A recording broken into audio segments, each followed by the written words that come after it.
In the last video, we have seen about the subjects that are there in the coursework. So in this video, we'll be looking at the next part, which is the research work part. So as we all know, research work starts from your second semester and it is there till the completion of your thesis or your presentation. Okay, so research work. In research work, we don't have a syllabus as such. We have rather functional goals.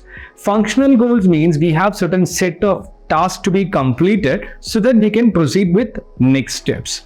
So starting off with the research work part, in the second semester, you will be submitting your research proposal to your guides.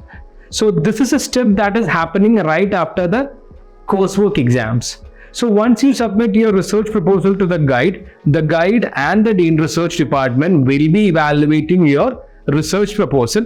If they are satisfied with your research proposal, they'll nod a yes to it, so that you can further continue with your research. So once successfully the student completes their research proposal submission, they'll further move on to the synopsis part.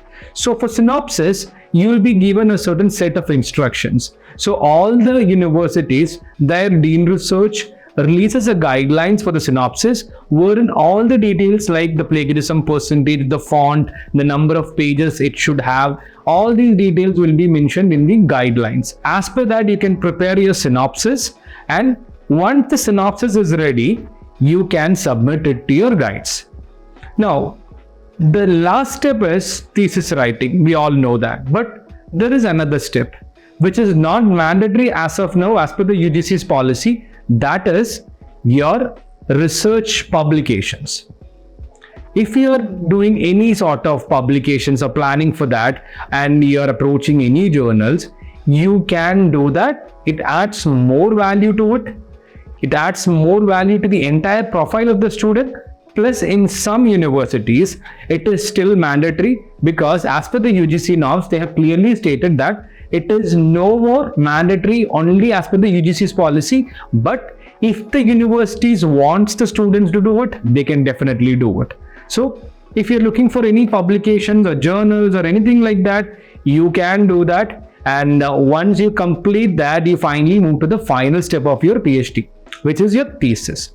So thesis, again, just like your synopsis, you'll be given a set of instructions on how to write your thesis. So while writing each chapters, you'll be communicating with your guides. You'll be taking inputs from them so that you don't make any sort of mistakes. So once your thesis writing part is completed, you'll be again submitting it to the guide and they'll check, and even the Dean Research checks just like how they did for synopsis. And once they are satisfied with everything, they'll give you an S, and most likely you will be having a mock presentation for your thesis. Okay, we call it as pre-thesis presentation. So once the pre-thesis presentation is done, the student now knows that what are their fears and how they should present, and while presenting this thesis, what and all things they should actually take care of. So once this is done, they'll officially go for the final thesis defense, where they'll be defending their thesis in front of the guides, the externals, and the entire committee. So this is the entire structure of a PhD program. In the first video, we have seen about the coursework part. Now we have seen about the research work part. Combining both, the entire structure of PhD program is done.